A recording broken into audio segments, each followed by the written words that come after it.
Yeah, okay. Great.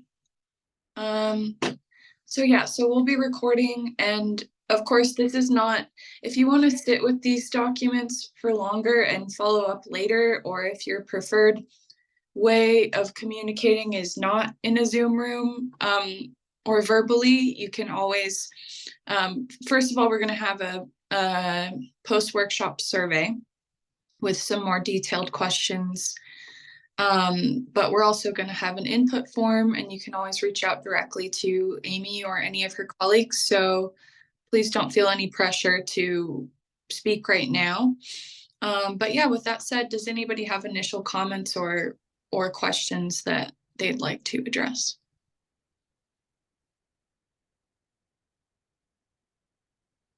Okay, Glenn. Thank you. And what a great presentation. And I think the only comment / question that I have is the EPA is pouring so much money out and into our state. So we've been working on the Thriving Communities Environmental Justice Grant. And then after that, there's the Thriving Communities Grant Making Grant. There's also the Changing Communities Grant, and now this, billions of dollars. Is there somebody who's coordinating all this so that we're not just stepping all over each other to get to these LIDAC communities and the Justice 40 communities and try and help them? It seems like we're going to end up wrestling over Espanola and trying to get something done there. And I just wondered if there's a clearinghouse or somebody who's coordinating all of this. That's a really great point and something that's good to talk about. There is not a way of coordinating all of these grants right now at the state level. As far as the CPRG goes, it is meant to be a gap filler. So there are plenty of other grants as well. Also just more money coming into the states for climate action. But oftentimes there are just gaps in these other grant funding opportunities. And so that's what the CPRG is meant to fill.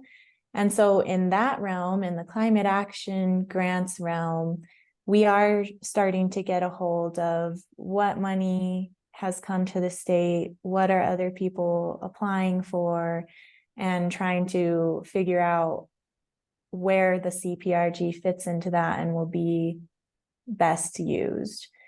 However, I know that there are plenty of other grants outside of the climate world that we in the CPRG team don't really have a grasp on.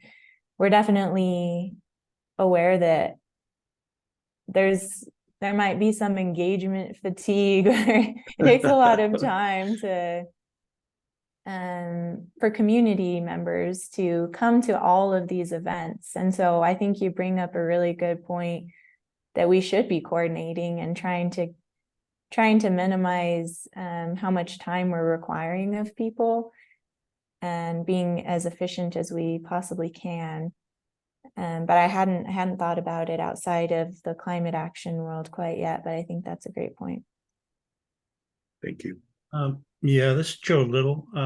Going to that point, I'm a little curious why we had a breakout with two separate groups. I mean, we were supposed to be advisory. You'd think we'd mix with the planners here, so it makes me nervous that they've got a whole whatever they're doing. We're not part of that, and then what are we supposed to advise on if we don't know what they're doing? So I think there's a big gap there, and I'm not sure why it was arranged like this. Seems a little odd. Sure. The intent of arranging it in this way is just that we thought that the advisory committee could give us different type of feedback and are kind of participating in a different way than the state agencies. So the thought was that state agencies, the conversation that the task force and the agencies are having is more directed towards which agencies would like to apply to the implementation grant and what measures they would like to add into our priority list, if so. Whereas with you all, we were hoping to have more of a discussion from the community perspective of getting feedback on our priority draft list and seeing if you seeing if you have any feedback on that. I can understand why it might seem odd, but we definitely weren't trying to split up in order to leave anyone out of any conversation. We just thought it was more of a topical split, I suppose. Yeah, the problem I have with that is that it's like the state setting the priority and then you just want a response from us. And if we're part of a advisory group, I think we'd want to be advising right in the beginning and not wait to the end and say, oh, now we respond to whatever you've provided us. That might not even be anywhere near our priority. So I can see some of that with the tribes involved here. The ones that were on the list, I can see where those might be those kind of issues that are near cities. But what about the ones that are out in the countryside, if you will, that don't have these direct problems with environmental pollution to a certain extent and would have other needs than just addressing those kind of more urban related issues?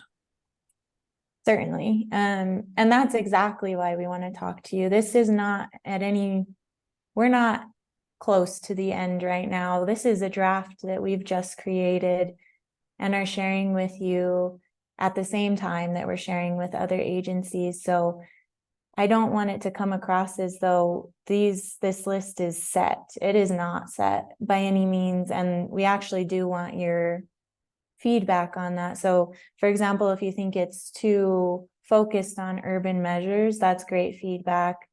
And would love to hear more about maybe some more rural measures that would make a difference in those areas. And we're definitely open to adding measures as well as taking measures out of this list. So your feedback really will play a role in defining what this list has. Just a quick comment. This is Kayla Lucero-Matusi from the Economic Development Department. So that's also the purpose of us reconvening after this with the task force. But I can read you the questions that are being asked of them. It's more of like an inventory. So it says, does your agency or department plan to apply to the CPRG? If so, what are some relevant projects? Does your agency have gaps in climate mitigation funding that could be met through CPRG? So it's more like that. So they'll give us a readout of what they talked about and we'll give them a readout as well. And then the purpose is kind of to like make those compatible or see what they might have missed. But yeah, totally understand. We more so just thought you all have really valuable feedback that we wanted to capture in its own right instead of having it diluted by other conversations. So yeah, but looks like we have some more hands up. Yeah, I was wondering, well, I don't know if it's myself since my hand's up, but I was wondering why there wasn't a greater focus on oil and gas, given that there's that's the breakdown indicated that it was 53% of greenhouse gas emissions by sector. Yeah, that's a good question. I think so. The measure that we do have for oil and gas, or let me back up. The rules that we have in place for oil and gas right now were just passed, and it's the ozone precursor rule and the methane, I'm forgetting the act, but both are intended to restrict the amount of methane emissions that the oil and gas industry emit. And neither of them have the resources as of yet to actually be enforced. And so right now we're kind of counting on the oil and gas industry to self-report, which, as you all know, may not be the most accurate reports out of self-interest. So the main priority climate action we have for oil and gas is to have the ability to verify the emissions and then also enforce if they are breaking those rules. And that's actually a huge source of those greenhouse gas emissions. And that is a program or a project that is ready to be implemented. And so we're focusing on that because it is a huge measure and it would provide a ton of greenhouse gas reductions. But we're not going to stop there. That's just our main priority in the oil and gas industry right now. And then in our comprehensive plan, we'll have many more measures surrounding that. But we're definitely open to adding more measures if that's what the community and the feedback we get provides us. So I definitely will note that there's interest in having more oil and gas centric measures potentially.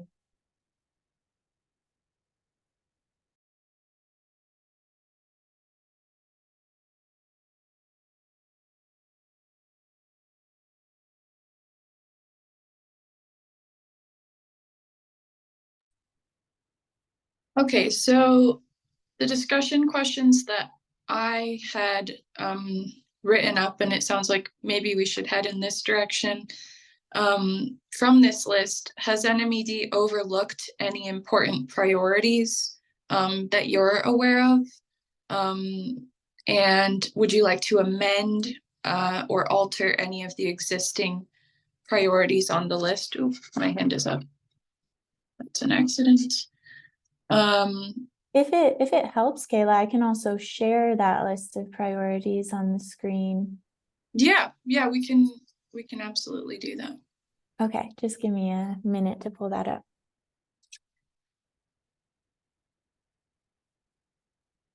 Yeah, and this is a time to just off the top of your head, if you have any thoughts, this is a time to voice them, because this is definitely just a draft that NMED has created.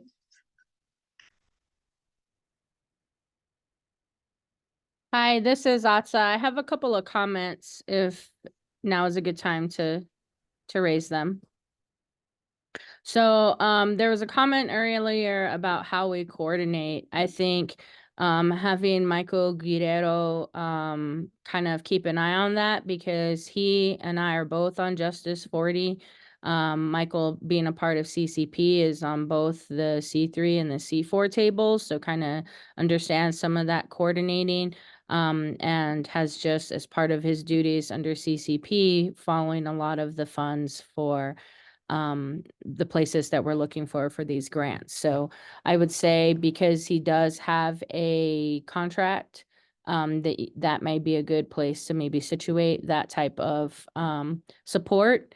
And then I also just wanted to echo what Joe Little was saying before. You know, we have not had a lot of opportunity to advise the task force. There has not been a lot of space for us to come together and speak about what we're hearing in our communities and really hear for them firsthand in that smaller setting what their plans are moving forward. So I just wanted to echo my frustration with not being able to be in a room with them to go over what their thoughts are, because they may be going down a direction and get 4 or 5 steps that we could have just stopped immediately, knowing that it may not work for our communities. So my rationale for making sure that I was here on this meeting today in my busy schedule was for the opportunity to hear firsthand what their thoughts were, what their ideas were, what they were planning on moving forward, so that we could help provide that information to them. So again, although you brought all of us together to hear a presentation, we don't have the opportunity to have that conversation with them, and the back and forth that I was looking forward to on how we discuss how we're moving forward. So I just wanted to make sure that on record, I wanted to make sure that folks knew that I was not happy with not being able to meet with the task force as well.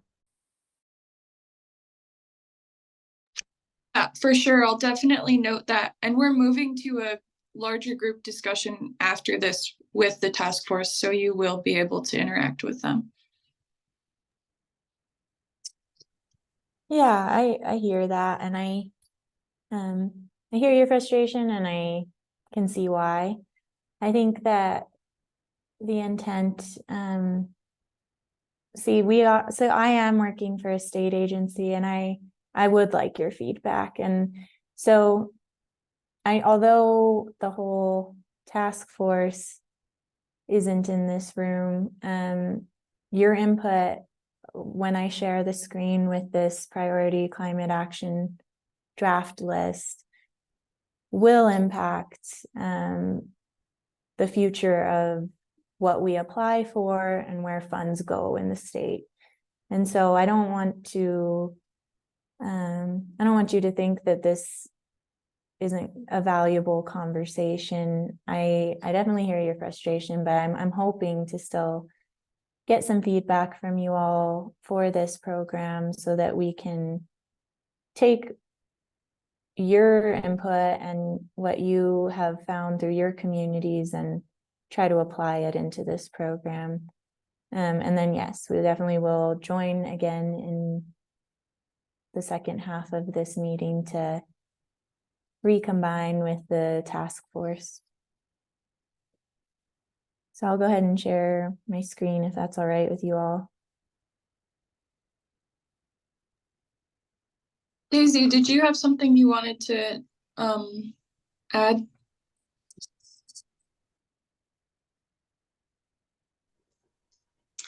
Yes, good morning, everyone. I just want to, yeah, I was looking back at the PowerPoint to try and give some feedback. And before I do say anything, I will say, you know, I work for a small community-based organization that doesn't necessarily have an environmental focus.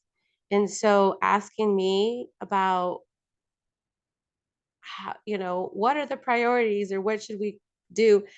To be honest, like, I mean, is this, obviously this list is not a plethora of how, as a state, we can respond to reducing greenhouse emissions. And so I just feel a little bit of fish out of water because I don't know what to do. All I know is what you've provided me. And now you're asking what is the best option. And I don't know that that's also the case, right? Because maybe there is something else that we can do that wasn't on this list, but I'm not privy to that because I'm not an environmentalist, nor do I work for an organization that has environmentalists on its staff. And with that said, though, the other thing I did want to mention is as a state also in our the greenhouse gas emissions, it seems like, is the biggest culprit is the oil and gas industry. And the community and the organization that I serve is in Doña Ana County.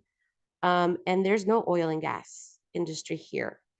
And so then that's the other thing, right? So I can't respond to that also because it's not in our context. And so I guess I would really like to know if there are other viable options within transportation and building. Because in terms of, I guess the only thing I have in terms of building is a lot of the communities we serve that aren't necessarily rural, but are a little bit considered rural in the colonias. Mobile homes and manufactured homes are really the majority of the types of homes that people live in. And I don't know if that's even part of a building weatherization program. So anyway, that's what I have to say about that. Thank you. Yeah, that's all great feedback. So yes, looking at this list from someone who hasn't seen it before, first of all, but then second of all, hasn't been made aware of all of the different options that one could take down this climate action road. It's overwhelming. It's overwhelming to me, and I am in this world. So I definitely am not trying to overwhelm you all with this information. And if you need more time to review this list, or you just want to talk to us more about it after you have time to review, or you want us to send you our more comprehensive list for more ideas of what could be done, I'm definitely open to all of that. And then lastly, the last thing you said was actually very helpful. So I hadn't thought about mobile homes in the weatherization context yet, but now that you've brought it up, that's something I'm definitely going to bring up with my team and try to think that through and how that can be included into our plan. So even just walking through and saying you maybe didn't have time to think this through or have much feedback, you definitely already gave us good feedback. So thank you for that. Yeah, this Joe Little again, addressing the list you've got here. I'm wondering if the community mobility issue with the transportation. I understand where you're coming from in order to reduce emissions, but you got to remember that us in the rural are actually looking for increasing that, not necessarily emissions, but we're looking at it from increasing that mobility. We don't have it. For instance, we had to do a lot of renal work. I mean, with can't think of it now. Where you go in and have to have your blood transfused for Dialysis. actions, and most of those areas are not located within the reservation areas. We have to transport a lot of them out. When you're talking about bikes and all that, we're not interested in that. We're actually interested in more vans, if you will, to get people into town, to get them to their doctor's appointments, all those kind of things. And it's just that you need to have a perspective. We have a different perspective. We're not saying increase the emissions, but if you're going to do that, we're also looking for more services in that regard. And if we're going to do that, then how do we reduce those emissions at the same time we're providing more of those services? Electric vehicles, obviously. But our concern from a priority side is we're more interested in getting bit more mobility than we are in terms of limiting that mobility, if you will. So it's just a different perspective that I don't think is being taken into account here in terms of if you're going to work in that regard. I would think you'd be more towards electrical vehicles and saying just take bikes, because riding bikes around a res, it doesn't work. I just want to jump in here really quick and second and sort of piggyback on what Amy mentioned. This is all really helpful feedback, these specific ideas. So to the extent anyone else is thinking through, I want to encourage everybody. I'm taking notes, and but please continue. You guys are doing a great job. This is really helpful. Yeah, thank you, Joe, for that. I know that there are e-bikes and bikes listed on there, but that's certainly not the primary focus of that measure. So I'd like to talk through that a bit more. So there's ride sharing, car sharing, which, not sure of the feasibility of that in super rural areas, but also public transit is listed there. And that can take so many different forms. And that's kind of where your feedback could be helpful is, if you said you're from the Navajo Nation, then what on the Navajo Nation would be helpful? What form of public transit, or you said vans for medical appointments, that would be helpful. So those are all things that could be included in this community mobility measure. And so yeah, getting a little bit more feedback from you guys on that would be great. Well, for instance, in terms of the transportation, I know many tribes are starting to buy electric vehicles to do this through government funding and all that, which is helpful. But then how about the stations we need for keeping the electricity going on them? These kind of things. And out in Navajo country, for instance, you don't survive without trucks to a certain extent, both with the weather and whatever they do. So it's not going to be easy in the future for them to just transition over to electrical trucks, if you will, which is pretty much what they're dependent on. So they're almost making that jump from walking to horses to now to vehicles, and now you're going to the electric arena, which I think is great. But are they going to take into account those that maybe can't afford them? Going to have to operate on gas trucks for quite a while yet. And if that's the case, how do you get them to a point where as simple as being able to finance these electrical vehicles better than we are in the past? Yeah, that's another great point. I see a few hands up, but I just wanted to respond to that really quick. So yes, EV or electric vehicles in more rural areas, as well as even in the urban areas right now, it's all about the availability of infrastructure, and not just, you know, public sources of infrastructure, but your own personal ability to charge at home. And I know that that can be a harder task to achieve, maybe on the Navajo Nation or places where it's just not as easy to implement that infrastructure. So that is a good place to start with a gap filling grant like this. How can we collaborate with the Navajo Nation or other tribes or pueblos, and just rural areas in general, possibly, to get that infrastructure out there so that they're not behind when all of these electric vehicles are on the market. And so I hear that, and that is definitely top of mind for us, is electric infrastructure for charging. And then I saw Otz's hand first. Thank you. So kind of in the questions with EV, I think I was looking at the infrastructure portion, I think on slide 8, and for me, the supercenter hubs, especially hydrogen fueling stations for heavy duty vehicles, is something that I don't really feel we should be prioritizing in the state. I know leadership has other ideas on that, but I don't really see that being viable moving forward with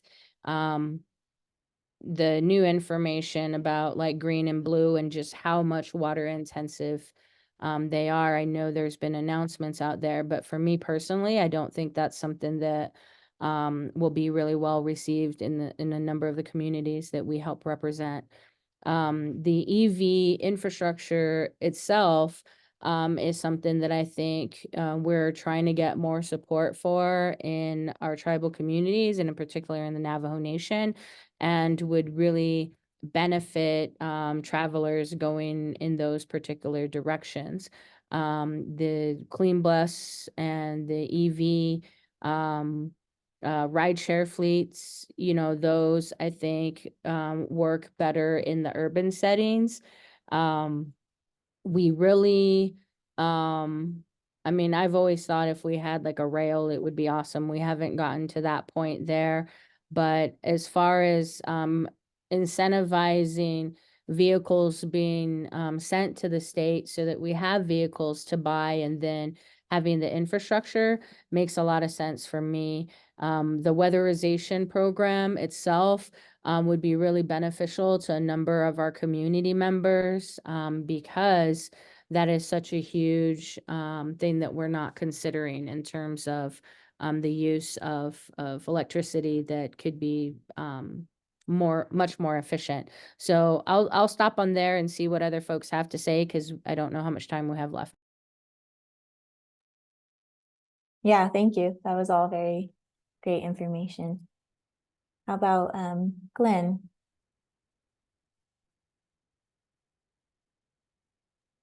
Thanks. Yeah, the great conversations, and I think two things popped up maybe before I move on to one of my own questions, but Daisy makes a really great point, especially when you get into the LIDAC settings in those communities. It would be interesting to find out and to inventory, what the ratio is between mobile homes and manufactured homes once you get outside of the Rio Grande corridor, or even outside of Albuquerque and Santa Fe and maybe Las Cruces, what that looks like, and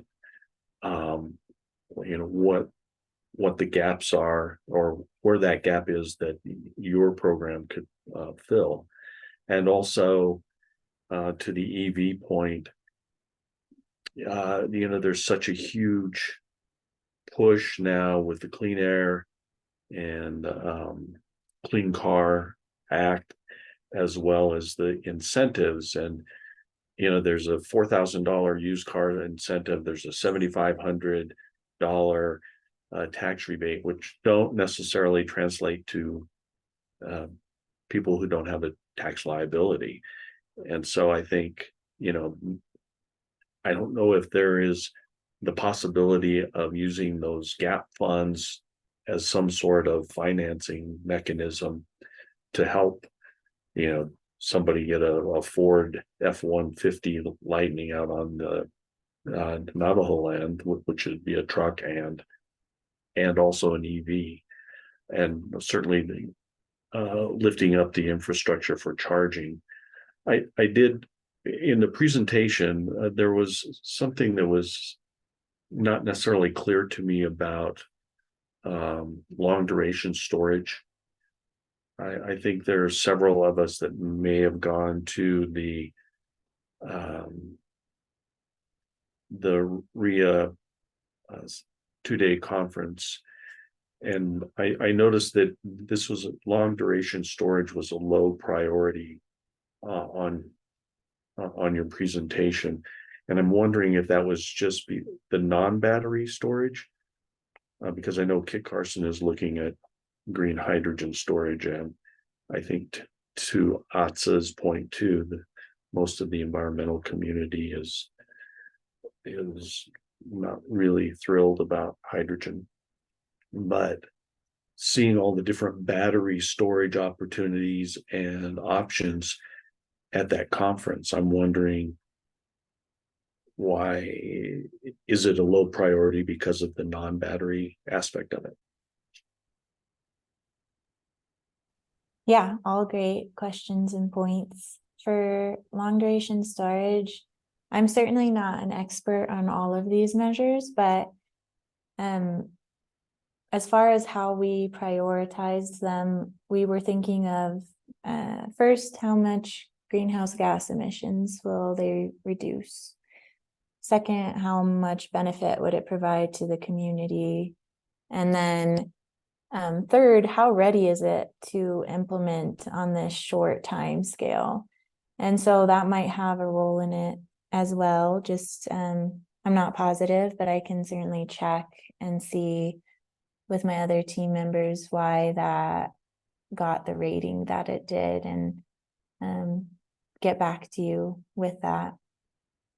As far as hydrogen goes, I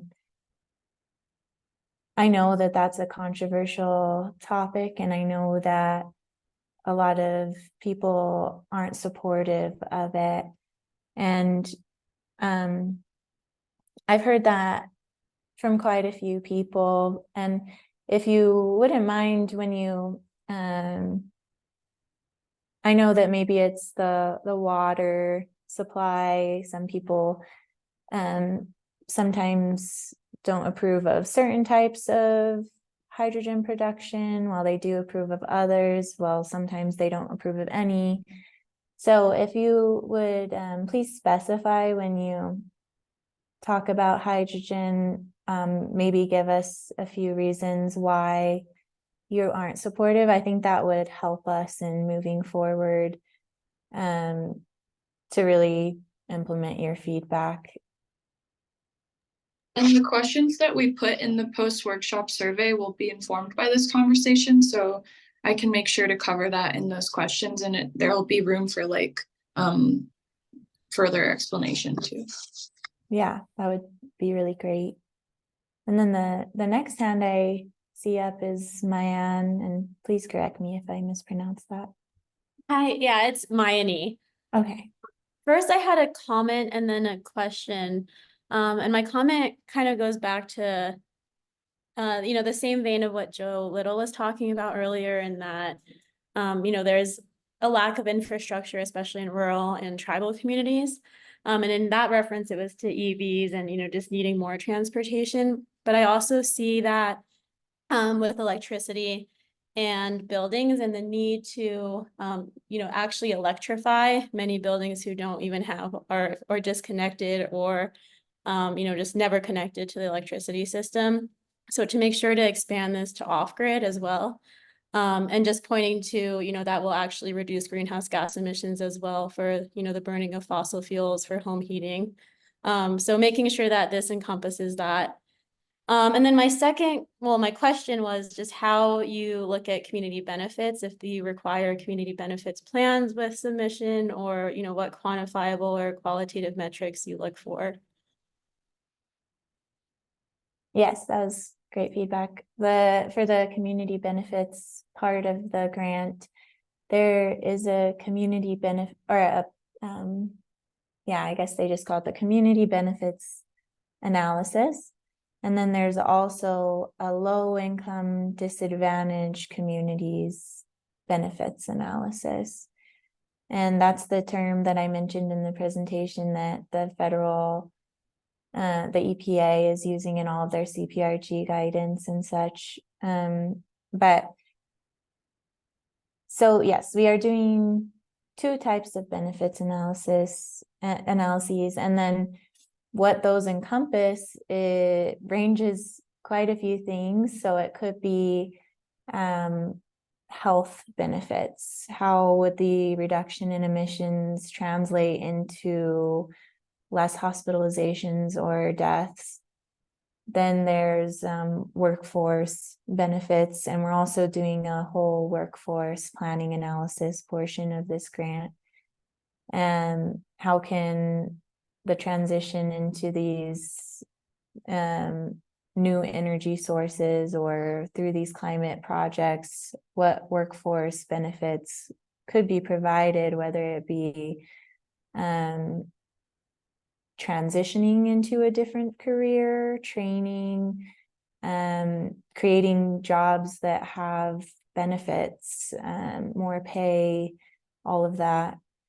And then lastly, a huge part of the benefits analysis is a determination, a quantification of the reduction in co-pollutants, which it's not just greenhouse gases, but all the other pollutants that come with our current system, and the energy that we use, how those reductions would impact all of the health and just quality of life for people and communities. And Marissa. Thank you. So as a tribal representative, and also going back to the feedback of my fellow tribal representatives on SEAC, about the kind of disconnection between tribal needs, especially those tribes that are more rural, and the list of generated priority climate actions on the table. I'm just wondering if we can revisit why and how it might benefit tribes to kind of be confined to this list of climate actions, and not instead be able to define their own in in the going into the climate pollution reduction grants. So there are some tribes were awarded the planning phase of the grant, just like the state was. Those were the Pueblo of Sandia, Pueblo of Santa Ana, Navajo Nation, and then the Pueblo of Tesuque has a coalition with the Pueblo of Nambe, Pueblo of Picaris, and San Ildefonso. And so those tribes, pueblos, nations, they do have the ability to create their own priority climate action plan and then apply to the implementation phase of the CPRG for whatever measures they have in their PCAP. The tribes that did not apply and did not receive the phase 1 portions of the grant, they can also apply to the implementation phase of the grant, but the requirement of the grant is that they have to have their measures in an applicable PCAP. And so geographically, that means that it has to be covered by in either the state PCAP or in if they are in the Albuquerque MSA area, then they can also be covered in the city of Albuquerque's PCAP. So that's kind of a limitation of the grant program itself, is that if they want to apply for the implementation phase, they have to be covered in a PCAP. And they can do so by just submitting the measures that they'd like included. And so that's kind of the method for them to be able to apply. Did you raise your hand again, Marissa, or do you have any other questions about that? No, that's all I have. Thank you. Okay. And then Atsa? So also just to Yep. add that NMED is meeting both with NMED and MNERD are meeting with both the tribes, pueblos, and nations who were awarded phase 1 and those who are not.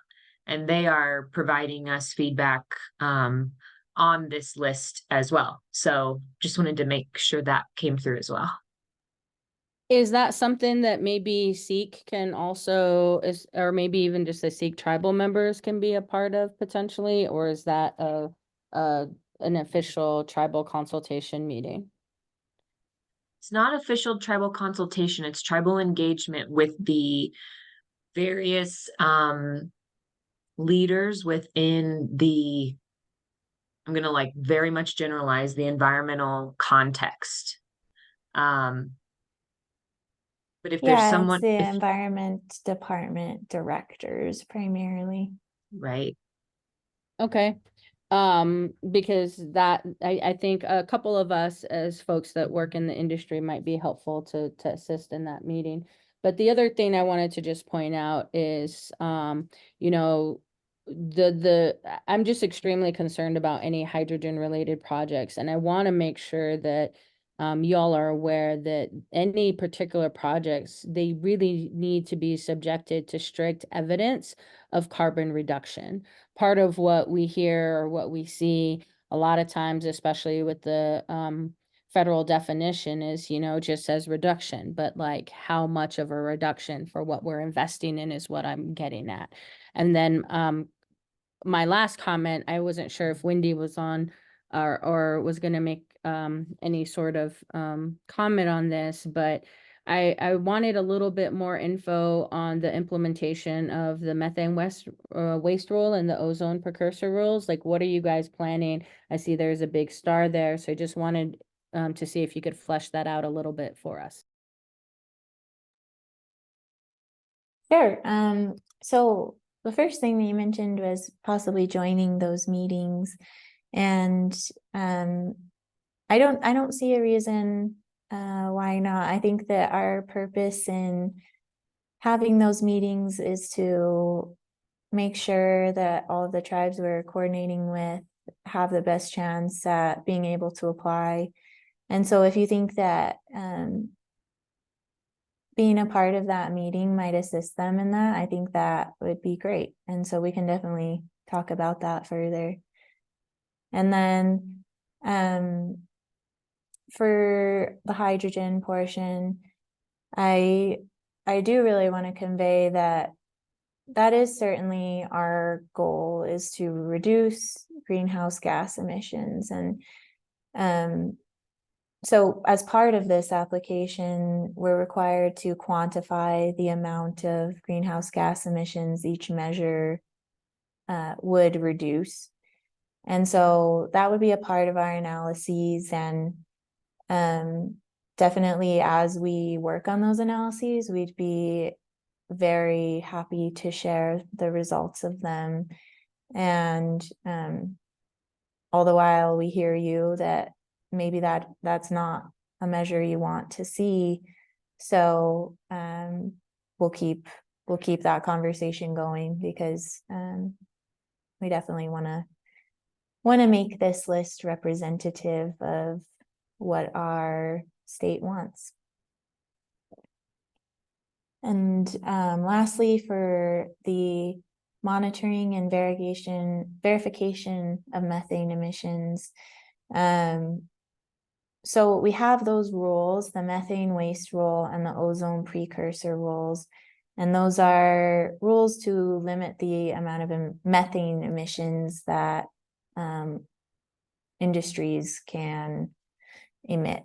And so our approach to this is first to be able to verify those emissions, because they self-report currently.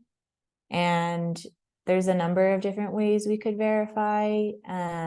Right now, like satellite technology is one thing that is has proven itself to be quite accurate and effective at verifying emissions.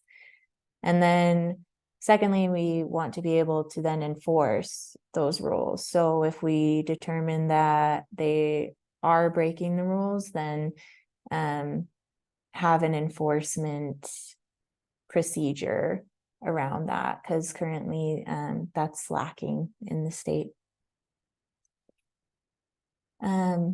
Daisy.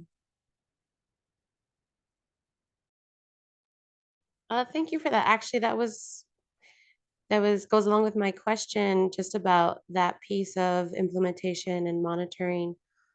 A lot of the pollution that we have here in Doña Ana County actually is along the US-Mexico border, and in particular in the city of Sunland Park and in the colonia of Chaparral. And both, well, Chaparral and Sunland Park are victims of El Paso, Texas, and their pollutants. And then also Sunland Park is, I guess, a victim of Juarez as well. So of Mexico. And so I'm just curious, and I know like what can we do across state lines or internationally, but how might this play into yeah, just how might this play into that and like improving their air quality for those residents?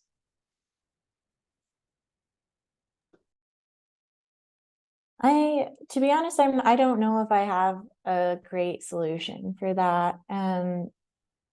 So there's, as part of this grant program, we have to review our authority to be able to implement each measure we include. And so, international measures, I don't see being able to prove our ability and our authority to implement those. But I think that you bring up a good point and something that I hadn't thought about. And so I'm definitely open to any suggestions on that. And then we'll also do my own research, and our team will research it further to see any possibilities for how to create solutions for that. Yeah, and I guess there's one other thing. So just thinking about just like across state lines, right? I think just think about the economic side of it. Like we sing the praises of the port of entry from Santa Teresa. So coming from Mexico, we have all this industry and business that comes in and that gets produced on the border. And then to say, but we can't regulate any of the environmental pieces, I think is a little out of integrity. So I think working with those department, like the obviously the economic department, but also maybe the border authority, like whatever department that, you know, regulates those pieces. And actually there's one other thing, and I apologize for missing this, but there's also, we know of, right, like a ton of broadband money that's coming down from the feds. And I'm just curious if, especially around the electrical piece priority that you had, if it has to do with like creating new electrical production, and if it's about laying cables and wires and fiber. Anyway, I just think that also like looping in the new department, the Office of Broadband Access and Expansion and Access, whatever it's called, to think about their plans, and so that you know, you don't have to dig, what is the saying, like dig once and build twice, something like that. I don't know. Yes, Just think about the collaboration with the other departments. no, that's a great point. I hadn't thought of that, and that does make sense to potentially see where we could collaborate and see. Yeah, we don't want to duplicate efforts or reinvent the wheel, so that'd be great. And Daisy, I just wanted to mention really quickly too, in general, broadly speaking, NMED has a border liaison, and there are interactions and there is interplay there in the borders and NMED's ability to big picture regulate certain types of matters that we regulate, like air quality. So that is a thing, but more feedback on how maybe some of the measures that are within this list or that could be a part of this that could more directly impact or benefit those border communities. We're open to that, but just wanted to fill that gap a little bit. I also finally thought of the saying. I think it's measure twice, cut once, but I could be wrong.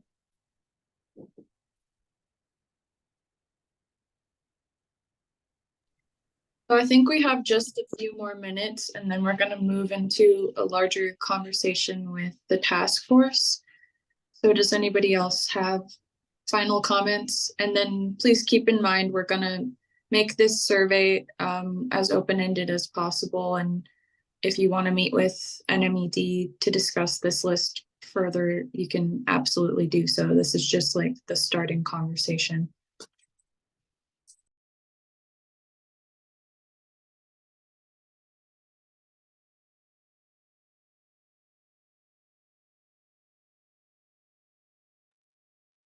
So I think the next step is we're going to rejoin with the SAT force and the people from the public that have joined, and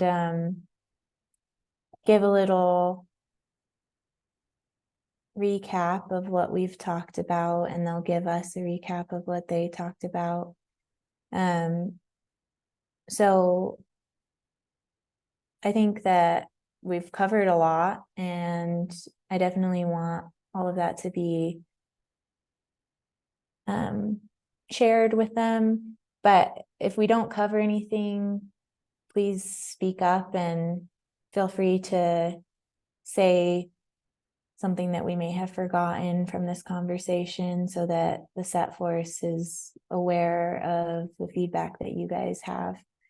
But yeah, I just want to thank you guys for everything, and thank you for really participating and giving us good feedback, because this is exactly what we need and what we want in this process. Thank you.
Probably a lot. We'll give it a few minutes. Again, 11:24, we'll reconvene and kind of ask our facilitators and resource folks to do a little bit of share out, and then let folks from the three groups kind of speak, and then we'll wrap up shortly. Thank you, everyone. 11:24, you got 4 minutes.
Alrighty then.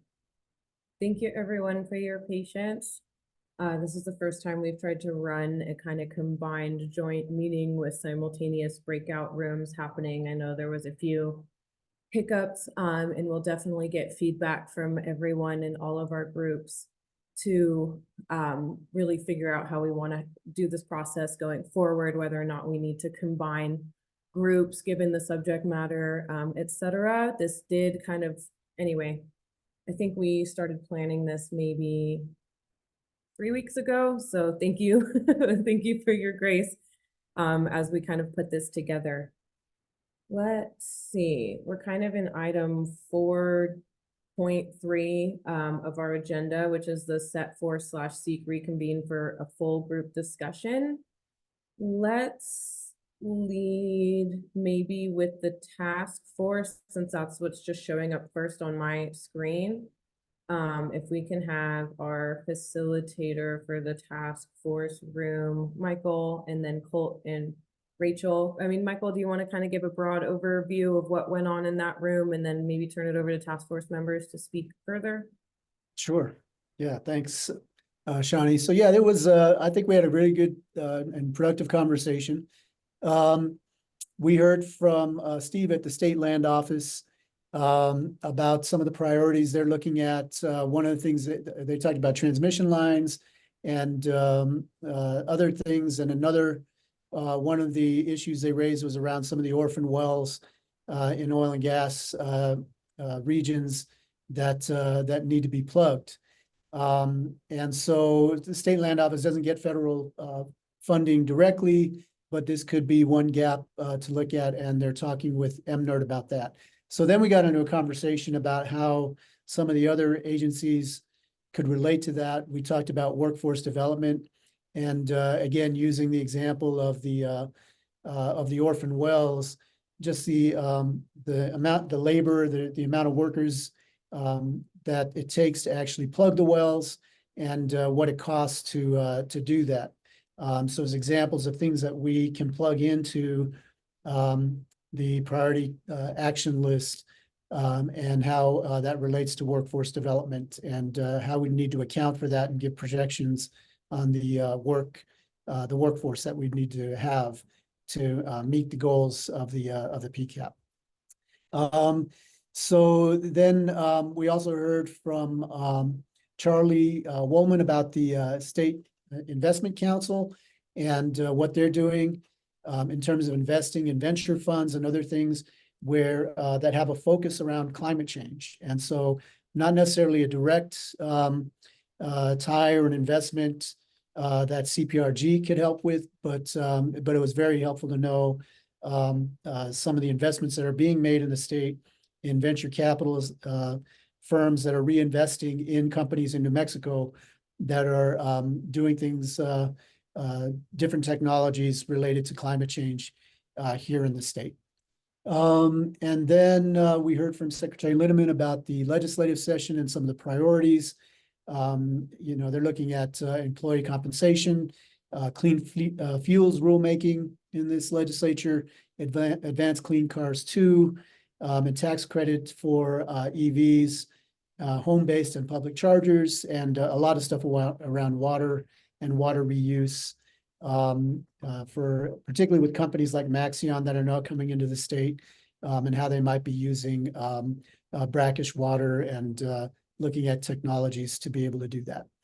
And then we kind of ended with the public education department, that there are conversations already starting to happen with PED about the clean school bus measure, and different possibilities also around workforce development. So it's good to see that there's already some interagency communication going on, but I think it was helpful for the whole group to be able to hear what their colleagues are doing and how they're engaging in the process.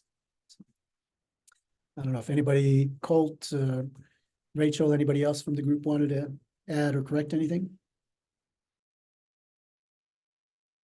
Just to say that I thought it was extraordinarily helpful to just get connected with some of the folks and different state departments to understand what's important to them. And we will be continuing to facilitate the collaboration between all of you. So thank you again for facilitating this and for participating. Thank you, Colt. Let me see here. And then for the advisory council room, Kayla, Amy, would you be able to share a little bit about what went on in those conversations? And then we could hear from the advisory council members